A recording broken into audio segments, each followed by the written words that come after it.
Hey everybody, welcome back to Dave's Kitchen and Dave's Open Range. Today we're going to make sausage gravy, a breakfast style, although it's perfectly great for dinner. You've seen me make biscuits, so I'm not going to do the biscuits on camera, but we'll do the sausage gravy today. Bacon gravy is good too, but you can't beat sausage gravy. So my personal favorite sausage for this is the Tennessee Pride Sage. But it doesn't really matter. If anything, this sausage tends to be almost too lean, so I wind up adding some fat, a little bit of butter. Otherwise the gravy wouldn't turn out right. But we'll get to that, so you don't need to watch me brown it. I'll brown it and then check back in when we're ready to add the flour and thicken it up with milk. So I just wanted to start out like this, and then I'll check back in with you in 10 minutes or whatever when the sausage is all browned up. In case I forget to say it, I do like to brown it, almost overly brown it to get as much grease out as possible. And I like it almost on the brown side, not just done. So we'll get to that. So breakfast sausage gravy on homemade biscuits, can't beat it. We'll check back in a sec. All right, everybody, we're back to go into the final stages of the gravy. I'm going to zoom in on the pot, on the skillet, because it's kind of about the technique towards the end. And I want just to you to be able to see closely what's going on in the skillet. So I'll pause it for a minute and zoom in, and we'll resume. Okay, the sausage is fully browned, almost 20% crispy or so, which is perfect. And sometimes I do like the iron skillet, but there's too much scraping around and I don't like to scrape up my iron skillet, so this one works good. Now see, there's almost not quite enough fat. If I squeezed it out, I'd have a couple, 3 tablespoons maybe. But I'm going to add about a tablespoon of real butter so that it doesn't have water in it. Just let that melt up real quick. You have to make a nice roux, or else you're not going to have gravy, and you can't do a roux without sufficient fat. The other thing you can do is squeeze out the sausage with your spatula or whatever, and then take the meat out, make the roux, put the milk in, make the gravy, put the sausage back in. But to be honest, this is easier, than you don't have to fuss around getting the meat out of the skillet. So that's just sausage with butter in it, slightly fattier than you would eat straight, because we're eating healthy today. So between taking a break of rebuilding my chainsaw carburetor and not eating healthy today, should be a good one. Anyway, so we're ready to put some flour in there to make the thickener. So it's going to wind up being, that's probably not even a quarter of a cup, a little more than that. You want it to be, again, it's not about the ingredients so much as about the technique for this. You want it to wind up just being sort of pasty. That's going to be enough. The flour's soaking up the grease. I'm just going to let that cook for about probably a minute.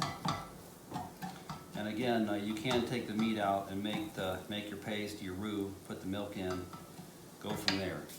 You don't have to season it much. The sausage is already fairly salty, but I do like slightly more pepper than you might think. Maybe even some red pepper flakes if you want to give it a little bit of spice. Or like I said, you can use any sausage you want. The greasier, almost the better for gravy. I know that's not the case if you're just eating it in patties, but you can get the hot kind, or the various brands around that are, some are lean, some are fatty. You can make it out of turkey sausage. You just have to wind up adding more butter or Crisco or something to give you the fat. Okay, so that's ready for the milk. I'm just using 2%. I have used soy milk. That works. You can't even tell the difference, but today I do happen to have 2%. And the next key here is, and I'm going to switch from my skillet or my spatula to a slotted spoon. Perfectly, a whisk would be good, but you can't really use a whisk with all that meat in there. So right now is kind of the key spot, because if you don't kick it around a little bit and stir it right now, it might get lumpy on you. So I just like to use the bottom of that slotted spoon to scrape around. Now that's not all the milk yet, but I just like to get it to start thickening as it is, as you can probably see, because you can't remove the milk once you add it. So I like to just ease up to where I like it. Once it bubbles, it's pretty much not going to get any thicker. You can see that's way too thick. That's good. Add a little more milk and just thin it out. But the point is, once it bubbles, whether you're making turkey gravy at Thanksgiving or this, it's not going to thicken more after it bubbles, unless it sits around in a crock pot or whatever. I said not much salt, but I'm going to just add, that's probably not even a half a teaspoon, probably a quarter. And we are pretty close right there. That should bubble about now, yeah. Now that's still a little bit thick, so I'm going to add just a little more milk and peek on my biscuits. They're in the oven because I don't want to overcook those. Those are almost done. You see me make those, no sense in going through that. Okay, that's about it. I'm going to just let that bubble for just a minute. As you can see, it's not about the ingredients so much, it's just the little technique.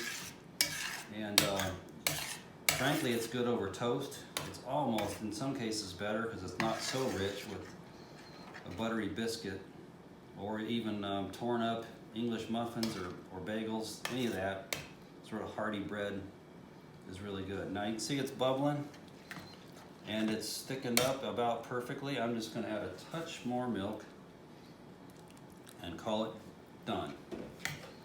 All right, so that's sausage gravy. You can do that with bacon. Same concept, almost easier because there's more fat in the bacon. But that's my breakfast sausage. I'll zoom out for a minute and we'll take it from there. Okay, there's a couple of you out there that wanted me to get this one on video, so there you have it, and we're done. And I believe my biscuits are, yes, they are done. I almost forgot. So how do you like that? That's going to be a good combination. So till next time, you never know what you'll find on the channel, so do subscribe, like, comment, and not sure what's coming up next, but it'll be soon. Thanks for watching.